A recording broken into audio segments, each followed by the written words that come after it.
Welcome back to the show. Today we are speaking with Dr. Christopher Yadrin, the Executive Director of Hazelden Betty Ford Foundation in New York City. And now we have some young people from Nashville who would like to ask Dr. Yadrin some important questions. Hi, my name is Jordan. I'm 20 years old, and my question is, how do you prevent falling into addiction? How do you start fresh and make sure that you have the personality and the confidence to keep yourself from falling into that trap? That's a great question. How do you avoid falling into the trap of addiction? Probably the safest way to do so would be to not pick up and use these substances in the first place. But I think for a number of young people, they tend to experiment, or they recognize that this is normative or common behavior among their peers, and they use. I think it's important to recognize that there are a number of factors within our control and then a number of factors outside of our control that contribute to addiction. So we tend to think of addiction as a biopsychosocial problem or issue. And what that means is there's a biological component to it. There's a genetic history that individuals bring to the table, which you can't avoid and which you can't change, and which you need to really be aware of. And so being aware of a history of addiction in your family, because you're much more prone to develop the same problem when there's a history of addiction in your family, I think is really important to know.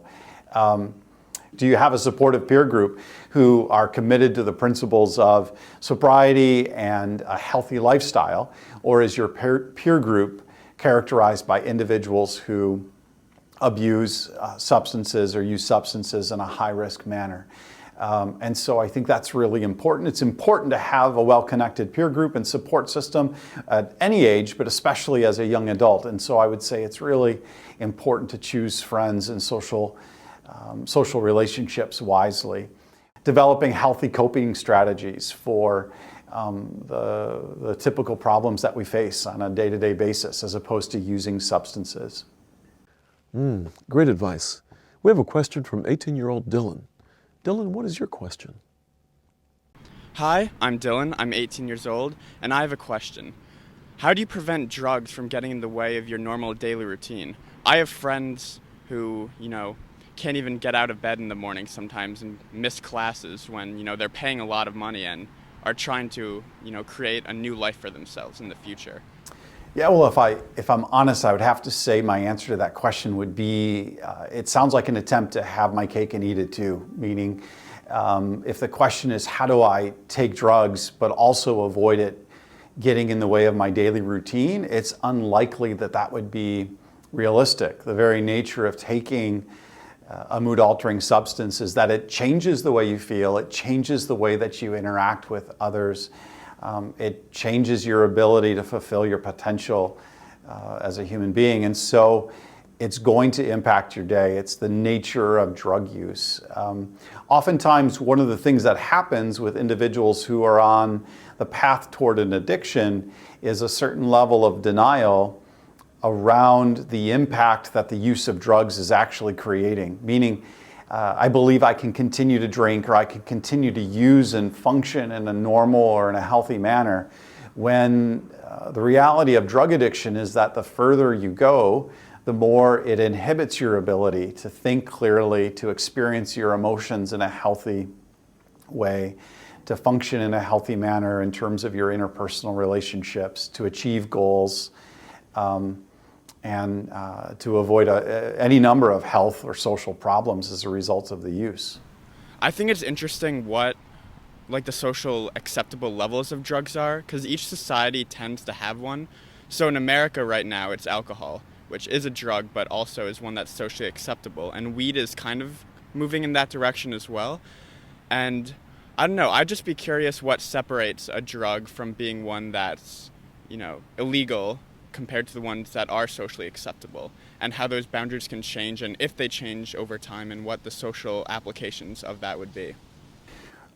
So the question in terms of which drugs are deemed to be illegal or not legal, and various social opinions about alcohol or drug use and how those things change, I think is a good question and an interesting question. There's no question that legality of either alcohol or drug use is informed socially and politically.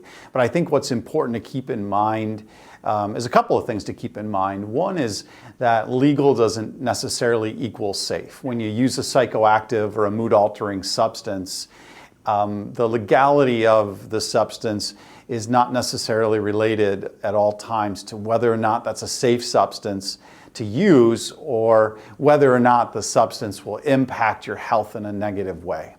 And so I think it's really important to consider that factor. Another thing to keep in mind with that question is to really think about the nature of addiction and the way addiction functions without partiality to a particular substance. And so we can, and what I mean by that is we can make comparisons between the differences of cannabis or heroin or stimulants, and there are differences. There are chemical differences and differences in the way that individuals experience those drugs, and there are differences the way that we perhaps understand those drugs from a social and political point of view. But addiction is addiction in a sense of being a primary, progressive, chronic problem. And addiction, when someone becomes addicted to a substance, it changes their perception of how they experience their reality and relationships. It oftentimes leads to alienation. It leads to physical and psychological and other health problems. And so the difference really, or I think an important difference to keep in mind, is the difference between addiction and recovery, as opposed to making too much in terms of the difference between various substances. And the differences between addiction and recovery are significant. Addiction is often about isolation and alienation. Recovery is about re-engaging relationships and restoring healthy interaction with other individuals. Addiction is about becoming preoccupied with a substance and losing interest in things that I once enjoyed. Recovery is about really discovering my potential and connecting with my interests and people and engaging life in a meaningful, healthy way. Great questions, Dylan. What a smart young man you are. What can parents do when they suspect, or if they even know, that their child is addicted to something? Dr. Yadrin will tell us when we come back.